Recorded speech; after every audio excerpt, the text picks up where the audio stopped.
Well, good morning, everyone. Happy Friday morning to you, and welcome back to Morning Musings and what I call Responding to the Critics. This is video number 43 in response to the book by Steve Gregg, Why Not Full Preterism? By the way, I had somebody ask me on YouTube just the other day, should I buy Steve's book and read it? Well, that's strictly up to you. On one level, I would recommend that you do so that you would know for a fact that I have not misrepresented anything about what Steve claims to believe. And you will see, how to put this kindly, and you will see how often Steve Gregg misrepresents the preterist view. And I've pointed that out during these reviews in my brand new book, all right, the Resurrection Feast Fulfilled. I address at the end of the book in a very special study some logical fallacies, major, massive logical fallacies committed by Steve Gregg in his book, in his accusations against preterists. So, by the way, take advantage of the fact I introduced the book November the 1st, 2023.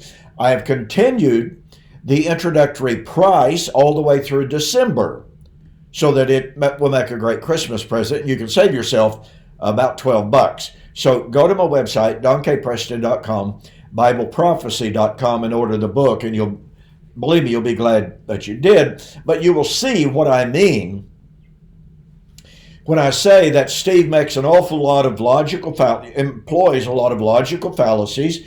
He misrepresents Christians. Last week's video is a prime example of that, in which Steve said that preterists, Don Preston especially, think that Daniel chapter 12, verse 2 is the only passage that talks about resurrection. And it's the only passage that preterists use. Well, it's just blatantly false. I'm sorry. It just, it's just flat wrong.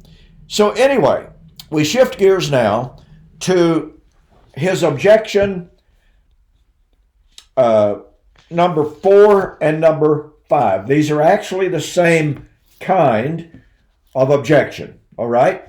Now, let me say this before we go on. As I've mentioned to you, we're running out of material, so to speak.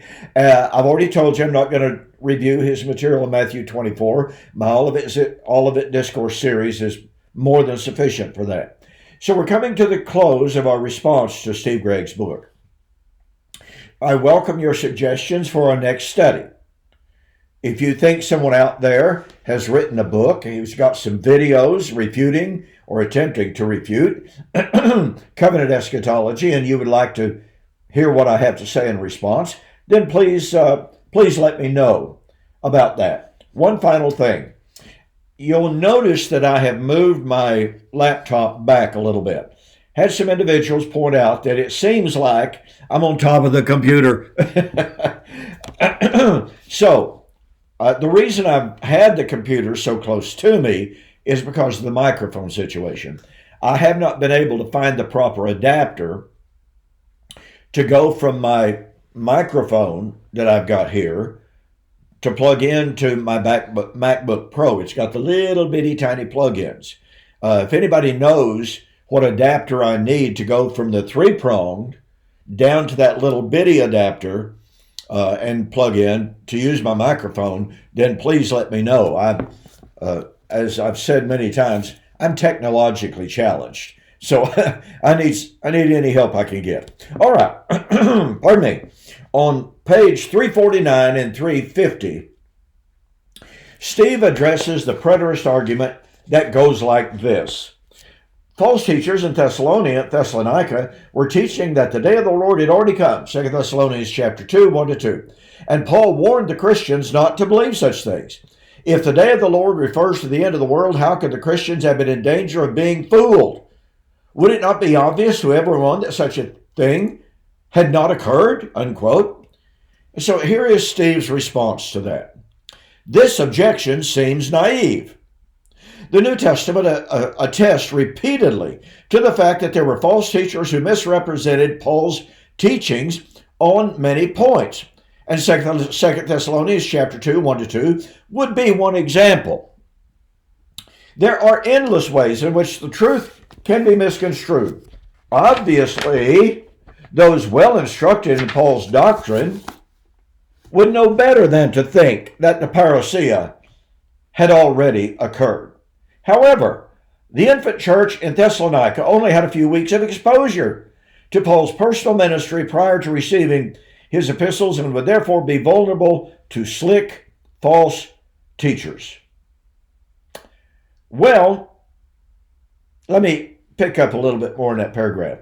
The fact that the teachers might represent the parousia as the kind of event that might have already occurred tells us nothing about what Paul himself taught. The concept of the day of the Lord, represented by the false teachers, was clearly contrary to Paul's teaching, so there seems no legitimacy in our referencing their view to determine what he actually believed and taught. Well, I have to say, ladies and gentlemen, this is what I call very much a deflective argument. But Steve says the preterist argument is naive. Once again, the preterist argument is, listen, the false teachers at Thessalonica were saying the day of the Lord had already come. Hymenaeus and Philetus, Hymenaeus and Philetus, 2 Timothy chapter 2, 18, were saying that the resurrection was already past, overthrowing the faith of some. In regard to which, Gregg says, the truth is there are two resurrections in Scripture, one spiritual at regeneration and the other eschatological and physical. Paul himself acknowledged that Christians had already experienced the spiritual resurrection. It would be easy for a false teacher to persuade the gullible using the half-truth that the spiritual resurrection, which they had already experienced, was the only one expected, especially in a culture in which the very concept of physical resurrection was regarded as an absurdity. Hence, they would claim that for those who were regenerated, the resurrection is past. All it would take to deceive Christians on this point would be to emphasize what Paul did teach about regeneration, while arguing that no further resurrection was ever anticipated. In other words, to teach something quite like covenant eschatology. Are Christians vulnerable to believing such things? Look around. Unquote. Well, like I said, ladies and gentlemen, this is what I call an argument of deflection. And I would also point out that it's quite guilty of insinuating that preterists only prey on the most ignorant. Preterists only prey on the most gullible. Preterists only appeal to the weak-minded. That's honestly quite insulting, to be honest about it. I'm not going to accuse Steve of purposely trying to accuse preterists and those who accept covenant eschatology. But the insinuation is there. So let's take a look. First of all, Steve admits that both in Thessalonica and in Ephesus, these false teachers were teaching that the day of the Lord, but not just the day of the Lord, but the gathering, the rapture, as some call it. It's the Greek word episunagoge. It's not a rapture. There is no rapture. There was no rapture in AD 70. There's no rapture in our future. Episunagoge is absolutely, and I have a very special linguistic study of the word episunagoge in my book, Resurrection Feast Fulfilled. Absolutely fascinating study. So, episunagoge is the spiritual gathering to Christ into a covenant relationship. Well, those at Thessalonica, those at Ephesus were saying the resurrection, day of the Lord, the episunagoge, had already happened. Now, pretty clearly, ladies and gentlemen, if Paul taught that the resurrection, the day of the Lord, the episunagoge, was a literal physical event as Steve Gregg teaches, all right, then the question is absolutely valid. How could anyone teach or convince anyone that it was already past? So Steve deflects from that. And he says, well, that's just naive. People are gullible. And there were all sorts of false teachers in the first century who were teaching false things about what Paul taught. That's absolutely true. But in those cases, let's look at Romans chapter 6. What shall we say then? Shall we continue in sin so that grace may abound? God forbid. What's Paul doing? He is addressing a false teaching about his doctrine of grace. What was that teaching? We continue in sin that grace may abound. 1 Corinthians chapter 15. There were some saying, by the way, this is where Steve Gregg gets it wrong, as most commentaries do. Steve Gregg says, there were some at Corinth who were denying resurrection of the dead. No, they were not. They did not deny Jesus' resurrection. They did not deny the resurrection of dead Christians. They only denied the resurrection of what Paul refers to as the dead ones, who are those that he identifies as those who had died before Jesus did. That's the group of people that these scoffers at Corinth were denying resurrection life to.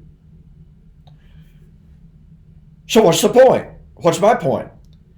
My point is that Paul specifically identifies the nature of the error that was being taught. Does Paul specifically identify the nature of the error in regard to 2 Thessalonians chapter 2 and 2 Timothy chapter 2, 18? In one way he does, in another he doesn't. Here's what I mean. Paul does say there's some teaching the day of the Lord is past, some are teaching the resurrection is already past. But he does not delineate, he does not explain. They're saying, folks, that it's a spiritual resurrection that's already past, when in reality it's physical. Do you see the point here?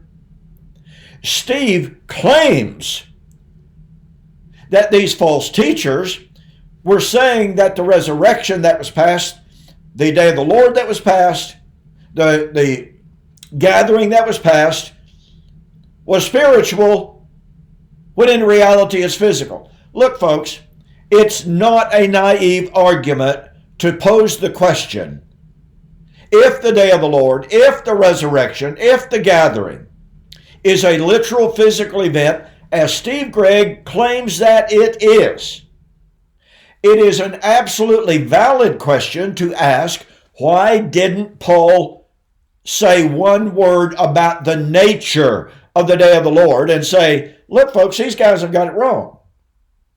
Just like in 1 Corinthians 15, he was saying, if the dead are not raised, Christ is not raised. Why didn't Paul say, they're saying the day of the Lord is already here, has already passed. But we know it's not because the earth has not been destroyed. Because all creation has not been restored. In other words, the easiest way in all of the world for Paul to refute these false teachers at both Ephesus and Thessalonica would be to do the very thing that he does in other passages in which false teachers were distorting what he said. He defined their false teaching and then defined the proper teaching. You know, like in Romans chapter 6. Shall we continue in sin that grace may abound? God forbid.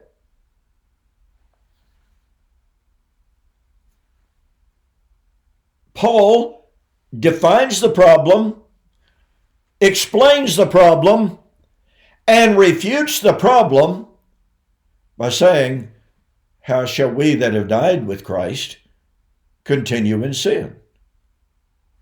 Well, number one, he's pointing out that the death they died was a, quote, spiritual death, a covenantal sin death, or I should say a death to sin, by entering into the body of Christ. As he says, do you not know that so many of us as were baptized into Christ were baptized into his death? You see, Paul defines his terms so explicitly, so clearly, so undeniably in the context that one cannot wonder, what was it that those teachers were actually saying about grace? Paul defines it. They were saying, let's sin that grace may abound. And Paul says, no, you can't do that. You were once in bondage to sin. You've now been made free because you obeyed the form of doctrine that was delivered to you. Being then made free from sin, you became the servants of righteousness. Romans 6:16.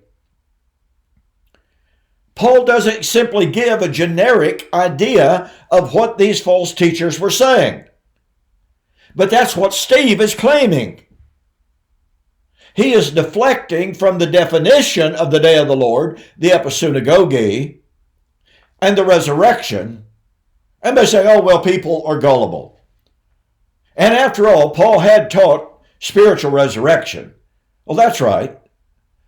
But folks, what we have to understand is that Paul's anticipation of the future resurrection was of the same nature as the, quote, spiritual resurrection that had already begun. This is where Steve is missing the boat, in my estimation. He is saying that resurrection of the believers was already past when they become children of God. Well, that raises all sorts of questions that I'm not going to get into today, but here's the deal. Paul says, if we have been buried with him in the likeness of his death. Now, let me ask you a question. Had they been physically killed? No. Had they been physically buried in the ground? No. They had been buried in water as a symbol and a representation of Christ's burial. As a picture of Christ's burial. But he says, if we have been buried with Christ, or if we have been planted, watch this, we shall be in the likeness of his death, of his resurrection, excuse me. So Paul is talking about two spiritual realities. Being dead with Christ, not biologically dead. Being buried with Christ in the symbol of baptism, or baptism that was a symbol of Christ's physical burial. Since those are not physical death and burial per se, certainly not biological burial in the dirt, that's my point, then what makes us think, where do we shift our hermeneutic and say, now Paul is saying, if we've been planted in the likeness of his death, we shall also be in the likeness of his resurrection. The argument, therefore, is Christ was physically raised from the dead. Therefore, we will be physically raised from the dead. Folks, that breaks down the analogy. Buried with Christ by baptism into his death, not biological death. The only, quote, physical reality here is their physical burial in the water of baptism. Just like Colossians chapter 2, verse 12 says, buried with Christ in baptism, wherein also you were raised by faith in the power of God. See, there's a physical burial, but a spiritual raising. That spiritual raising is done only by faith. There's a locus, a location where that takes place. But my whole point of it is, in order to get physical resurrection out of it, you've got to get a physical death and a physical resurrection instead of a likeness. The likeness of Christ's death is not biological. The likeness of Christ's burial is not physical burial in dirt. So where do we get the idea that in the likeness of his resurrection has to be physical resurrection? That resurrection that Paul is talking about would be the consummation of the already but the not yet that Paul has in Romans chapter 6, 4, and following. Likewise, in Colossians chapter 3, Paul says, you died with Christ. Now let me ask you, had they biologically died? Pretty clearly not. But Paul says you died with Christ, and watch this, your life is hidden. It's not biological death, but it's a life that they had entered into but had not yet been revealed.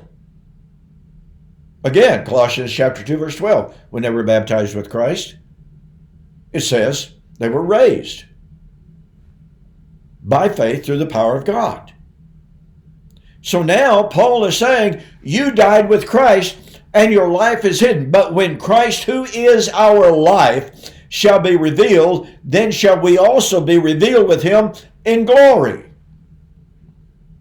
Now, if the death was not biological, ladies and gentlemen, then the life is not biological.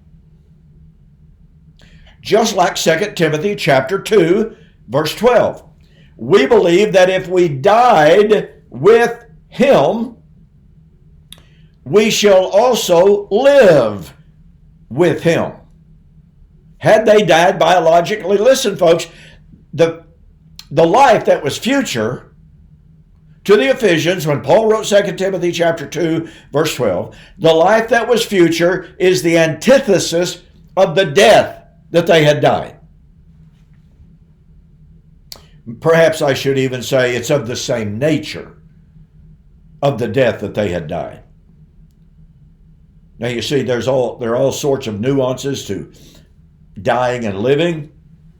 Paul would talk in Colossians chapter 2, how they had died to the elements of the world. They had died to the basic principles of Old Covenant Judaism. They had died to sin. They had died to self, Galatians 2:20 and following. I die daily. They had put the old man away. Colossians chapter 2:11, that they were circumcised with the circumcision not made with hands, in putting off the body of flesh. Let me ask you. You see, Steve Gregg believes that the physical resurrection is putting off the body of flesh. Well, Colossians chapter 2 says the circumcision of the heart that takes place at the locus of baptism is the putting off of the body of the flesh. Some translations say putting off the body of sin. Doesn't matter. The body of sin is the body of flesh. It's the mortal body of Romans chapter 8, 9 through 11. It's not the biological body. And so Steve completely deflects from the crux of the matter. He says, well, there are all sorts of false teachers who are teaching all sorts of false things about what Paul said. It's not hard to imagine that some were perverting Paul's doctrine of the day of the Lord, the judgment, the resurrection, the gathering. Where does Paul ever identify that they were perverting the nature of the doctrine of the episynagogue, the parousia, or the resurrection? Paul literally says not one word about what it was that the false teachers, Hymenaeus and Philetus, were saying about the nature of the resurrection, day of the Lord, episynagoge. Not one word. And let me reiterate this, folks. This is so critical. How easy would it have been? I would suggest even necessary. If, in fact, the problem of the claim of the skeptics, scoffers, if the problem of Hymenaeus and Philetus was they were teaching the spiritual resurrection was past, Paul, all he had to do was say, no, brethren, the resurrection of the dead is biological, it is physical, it occurs at the end of time, and it clearly has not taken place. Not one single word from Paul in correction of the nature of the parousia, the gathering, and the resurrection. When that would have, just like in correcting the teachers who were abusing the doctrine of grace, Paul went for the jugular vein. Just like in 1 Corinthians 15, when some were saying, no resurrection for the dead ones, Paul went for the jugular. He addressed the fundamental problem, the fundamental perversion. Steve Gregg wants to assume what the problem was and say, well, it could have been this. It wouldn't have been hard for this to take place. But what we know is Hymenaeus and Philetus and those at Thessalonica were saying the parousia, the gathering, the resurrection was already past. All Paul had to do was say, look around, folks. You know, I teach that the gathering and the parousia of the Lord is when Jesus comes out of heaven as a 5'5" Jewish man in a physical body. I teach that its physical body is coming out of the grave. You know that hasn't happened. But he didn't, did he? I've written a book on this subject entitled, How Is This Possible? In that book, I address an awful lot of the objections, just like Steve's, to how anyone could convince anyone that the day of the Lord, the gathering, the resurrection, was already past. You can go to my website, donkpreston.com, bibleprophecy.com, and order the book. That book has been called groundbreaking by numerous teachers and preachers and Bible students as a whole. All right? Do yourself a favor, get a copy of that book. Bottom line is, Steve simply deflects from the core fundamental problem at Thessalonica and Ephesians. He does not prove his case by any stretch of the imagination. Again, he just simply says, this could have happened. Would have been easy for this to happen. But he does, number one, he doesn't demonstrate what Paul clearly taught that would support Steve's view. No, he takes that for granted. But he says, that's not what Hymenaeus and Philetus were saying. Why didn't Paul say so? Okay? All right. Hope to see you again on Preterist Apologetics with my good friend Mike Sullivan. I will see you there.